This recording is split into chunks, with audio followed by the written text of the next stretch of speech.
So the question is, how do you follow a presentation that has affected the audience in such a deep emotional way when the emotional tenor of your presentation is about as far opposite that one as is humanly possible? I don't know, but that's going to be the topic of my next presentation when I figure it out. So, because I want to honor what that was, I think I can try to weave in a little bit of the fact that that was an amazing piece of storytelling, and so was Patrick's. And we have seen 14 amazing presenters today. Can we just celebrate the 14 amazing presenters we've seen today? I love the Ignite format, and you'll notice that I don't have any slides behind me. There is some research that when you have slides, about 80% of the audience's focus goes to the slide and 20% to you, whereas if you have flip charts, 70% goes to the presenter and 30% to the flip chart. It's not always possible, but today I decided to use flip charts. So, I'm going to try the undoing effect of positive emotion, if that's okay with you. I'm going to talk about two aspects of positive presenting. There are so many things we could talk about. One is storytelling and a structure for storytelling, and the other is peak-end theory. And as Chris Peterson said, don't be boring. So it won't be boring. Once upon a time, there was a MAPP graduate who was so excited to use all of her capstone learning and all of her research and the workshops she designed as part of her capstone. And so she was really excited to put it out into the world. And every day she would design her PowerPoint slides and her deck and her participant guide with all of the citations and research of the people she'd met and whom she had read. But one day, this Mapster got a job doing a positive communications workshop at a big New York City hedge fund. And she was so excited to put her learning into practice. And because of that, she went into the workshop and she shared all of the data with her participants, who were very analytical. And because of that, her participants looked a little bit overwhelmed. And because of that, she got a tepid response to her workshop. And because of that, she didn't get very good feedback. And because of that, the hedge fund did not hire her back. And because of that, the Mapster was very sad. Until finally, she realized maybe she should incorporate some stories into her workshops, and that would engage her participants. And ever since then, the Mapster has incorporated stories that hit the head and the heart, and she's engaged participants and been able to talk about storytelling, and everyone lived happily ever after. The end. So, there are many ways to tell a story. I want to try to think about how do you do it. This is the Story Spine by Ken Adams, who's an improviser and storyteller. And it's a simple structure that you can apply. The first is once upon a time. This is the introduction to the characters and the platform. You don't have to use the words once upon a time, but that's the gist. Every day, the platform continues, and we learn more about the characters. But one day is the catalyst, the reason why you're telling the story today. Because of that, develops the story, builds the tension, and you can repeat at will, until finally we get to the climax, the moment for which we all wait. And then, and ever since then, is the conclusion or the moral of the story. And our brains really appreciate this kind of structure. Dan Tomasula and James Pawelski just wrote an article on storytelling. There's some researchers out of Spain who have done research on what words hit us physically and emotionally. So they put people in fMRI machines and they had them read the Spanish words for perfume and coffee. And not only did the processing part of their brain light up, but the olfactory cortex lit up as well. So stories hit us on a deep level, as we've all experienced today.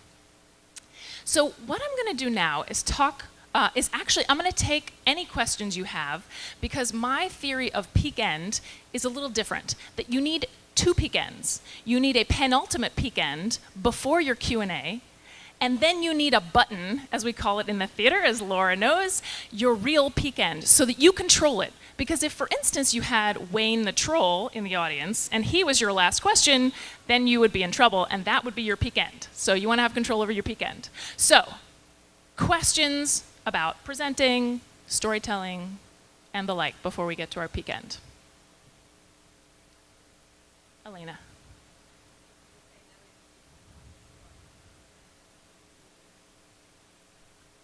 Never introduce yourself, start with a story. I do like the starting with a story because it engages people on a level.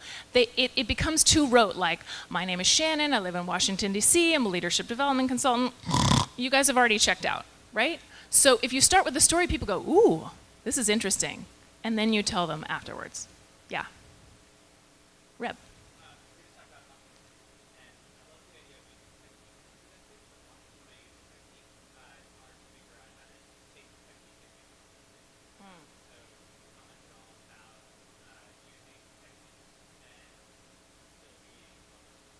How do you use techniques and be authentic? Great point. You don't want to use something where you're like, this is my technique, and I've heard it works, because we have this authenticity chip in our brain, as Karen Rivich likes to say, that we know if people are being authentic or not. So you have to use it enough to make it your own and adapt it. So you can adjust this structure a little bit and make people go, ooh, wait, where's he going with that?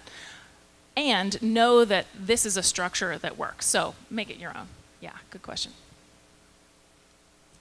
Yes, Lisa.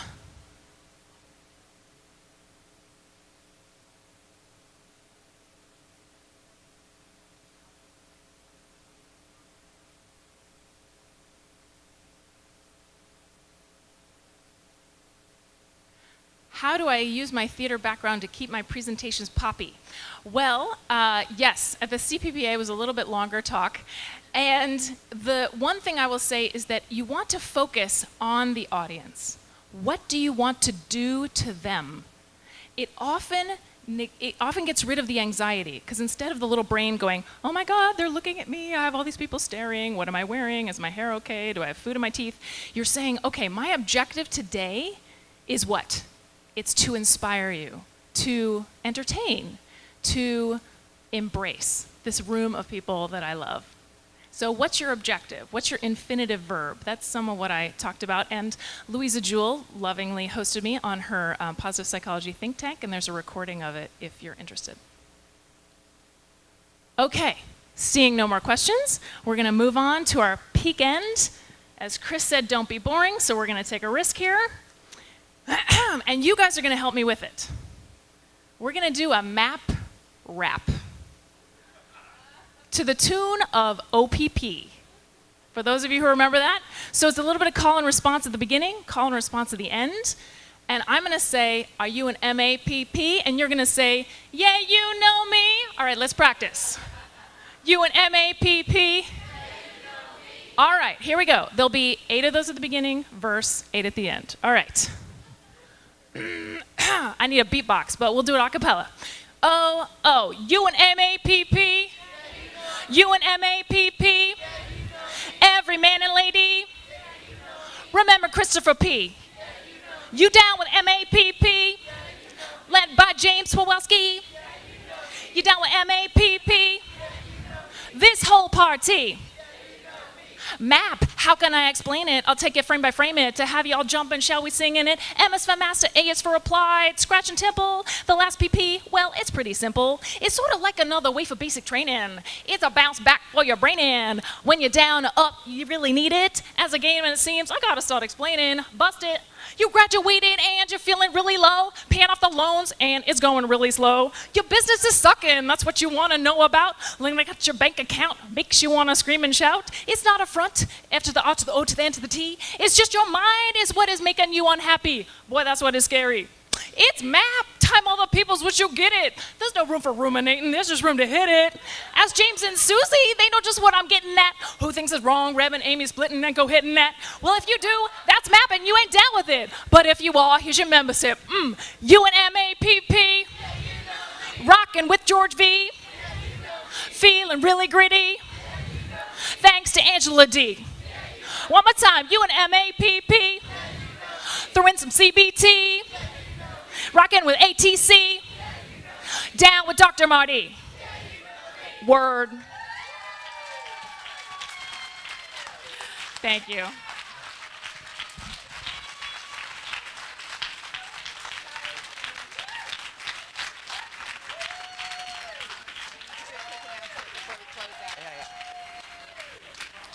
Wow! I just gotta say, you guys rock. All of you, thank you.